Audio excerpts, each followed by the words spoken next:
खऱ्या अर्थाने ही योजना जी आहे, ही योजना काय म्हणाले 1,500 रुपयात काय होणार, 1500 रुपयात काय होणार?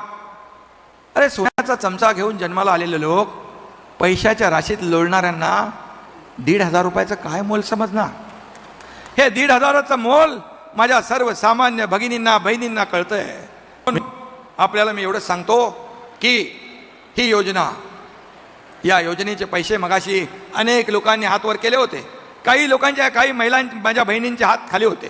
तुम्हाला मी सांगतो, आता बटन दाबल्यावर तुम्ही घरी पोहोचेपर्यंत तुमच्या खात्यात पैसे जमा झालेले असते. हा शब्द मुख्यमंत्र्याचा आहे, हा एकनाथ शिंदेचा शब्द आहे, हा माझ्या सर्व सहकाऱ्यांचा आहे, हा शब्द महायुती सरकारचा आहे. आणि म्हणून ज्या बहिणींच्या खात्यात पैसे जमा झाले नसतील त्यांच्या खात्यात देखील लवकर पैसे जमा होतील. काही लोकांचं काही अडचणी असतील, काही आधार सीडिंग राहिलं असेल, त्यांना देखील पैसे मिळतील. टाकला तर विरोधी पक्ष म्हणेल बघा 3,000 रुपये द्यायचं म्हणाला, 1 रुपया टाकला. मग आम्ही अजितदादा आणि देवेंद्रजींनी ठरवलं, बोले बाबा 3,000 सगळीच्या सगळी रक्कम घ्या आणि ट्रायल रन करा. आणि 14 तारखेपासून जिथं जिथं कार्यक्रमाला जातोय तिथं माझ्या लाडक्या बहिणी मोबाईलमध्ये दाखवतात मॅसेज, आमच्या खात्यात पैसे आले. आम्ही खरं म्हणजे आज खऱ्या अर्थाने आमच्या लाडक्या बहिणींच्या आयुष्यातला आनंदाचा दिवस आहे. हा आनंद साजरा करण्यासाठी एवढ्या मोठ्या संख्येने नारी शक्ती आमच्या लाडक्या बहिणी उपस्थित झालेल्या आहेत.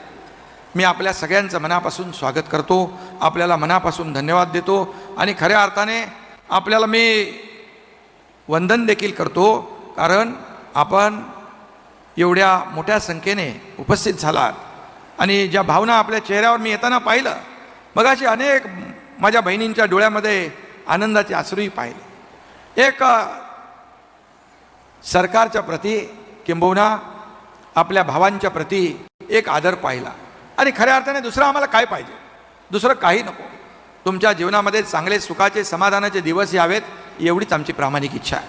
आणि म्हणून जेव्हा या योजनेबद्दल माझी दोन्ही उपमुख्यमंत्र्यांची सुरुवातीला चर्चा झाली आणि चर्चा झाल्यानंतर तात्काळ त्याची सगळी अंमलबजावणी कशी करायची, मग त्यामध्ये पूर्णपणे आर्थिक वर्षाचं नियोजन कसं करायचं.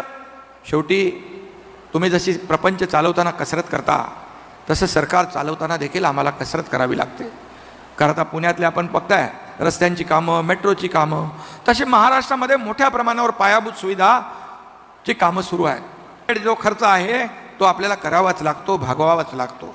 आणि मग हे करत असताना आम्हाला आमच्या लाडक्या बहिणींना पण काहीतरी द्यायचं आहे.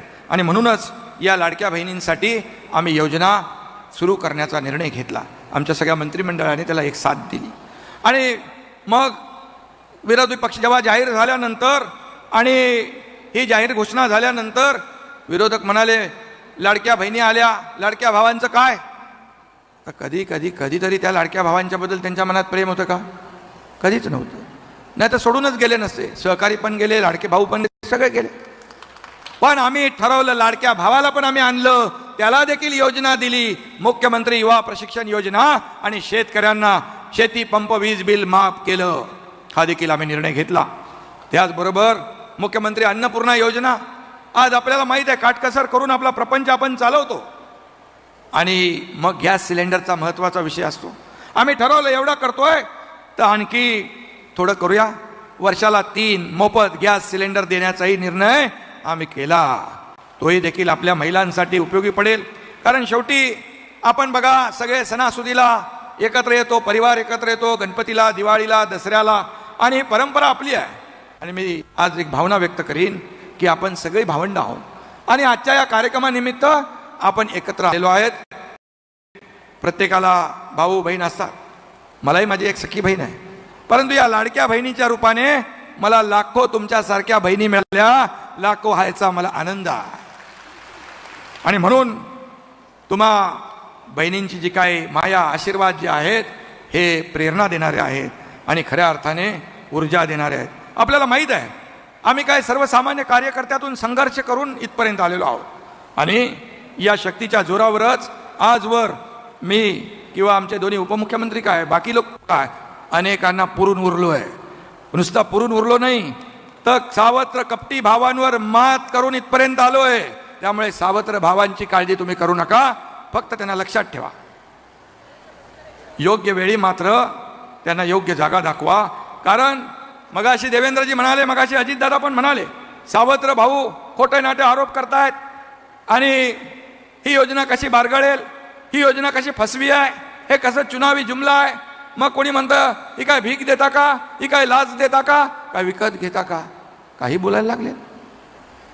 अरे माझ्या या बहिणींच्या बद्दल असे शब्द काढताना तुम्हाला थोडी तरी मनाची नाही तर जनाची तरी वाटायला पाहिजे होती.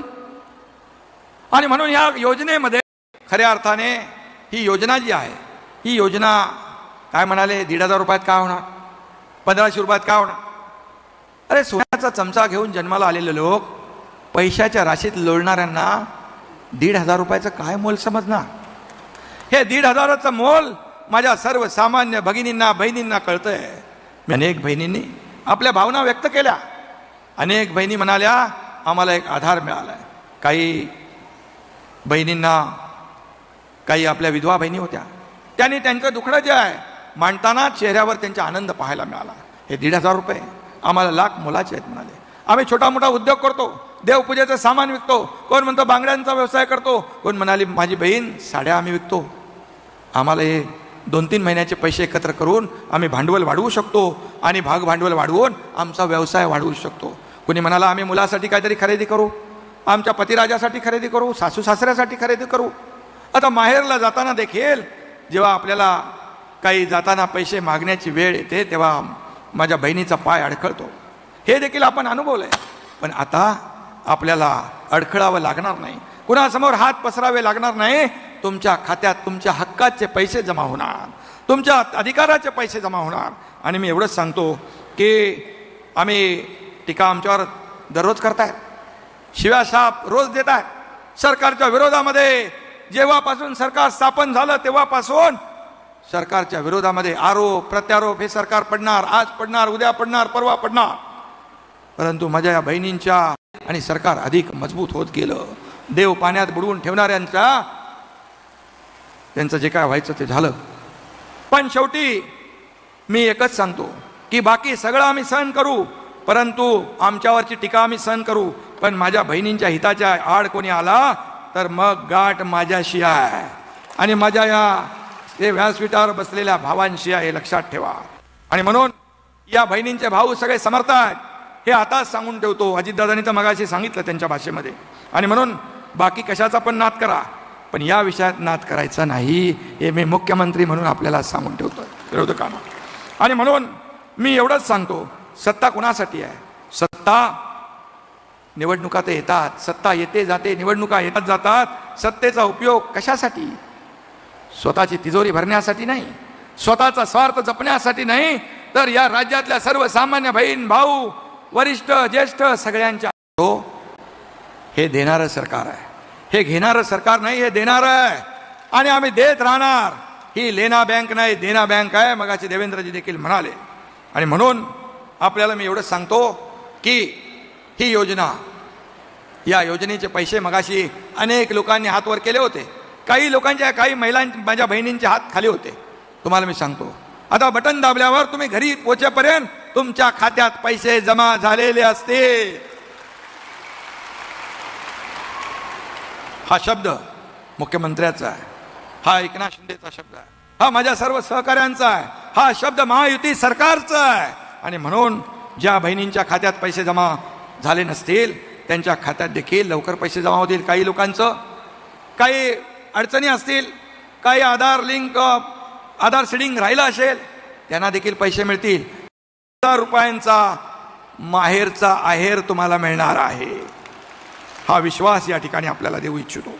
आणि म्हणून मी मगाशी देखील म्हणालो की 1,500 रुपये मला 15 ऑगस्टच्या दिवशी पण काही माझ्या बहिणींनी भावना व्यक्त केल्या. काही त्यांचा जे काय भावना व्यक्त करत असताना त्यांच्या चेहऱ्यावर एक आनंदही होता, डोळ्यात अश्रू देखील पाहिले. आणि म्हणून विरोधकांसाठी 1,500ची रक्कम किरकोळ असेल, कारण त्यांना गरिबीशी काय देणं घेणं नाही, गरिबीचे चटके त्यांनी सोसलेले नाहीत. हम दो हमारो दो एवढंच ज्यांना कळतं त्यांना 1,500ची काय किंमत कळणार नाही. पण माझ्या बहिणींनो, या 1,500 रुपयांची किंमत काय असते तुम्हाला माहीत आहे. आणि मी आपल्याला सांगतो, मलाही माहीत आहे. मी देखील एक शेतकरी कुटुंबातून आलो आहे, सर्वसामान्य परिवारातून मी आलो आहे. मी पाहिलंय माझी आई कशी कसरत करायची, घर चालवताना, महिन्याचं नियोजन करताना ते मी पाहिलेलं आहे. आणि आज त्या काय हाल अपेष्टा आई बाबांनी माझ्या सोसल्या त्याचा साक्षीदार मी आहे. आणि मेहनत दिवसभर केल्यानंतर काहीतरी मिळायचं आणि त्यानंतर उपजीविका चालायची. हे पैसे